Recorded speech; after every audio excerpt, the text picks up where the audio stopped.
Hello dear comrades. Welcome to my channel. Have fun with coding. Welcome back comrades. Today, we will solve another SQL problem in HackerRank. This problem is an easy problem. We have to query all the information from a table. Let's solve it.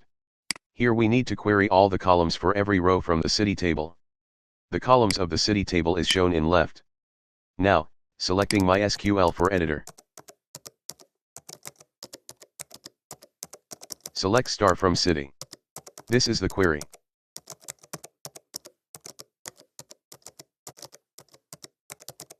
Now, let's run the code.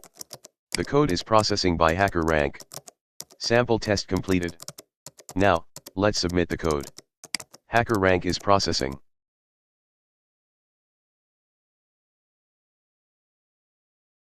"10 points has been added to my profile." Very easy. Like, comment and subscribe for more updates.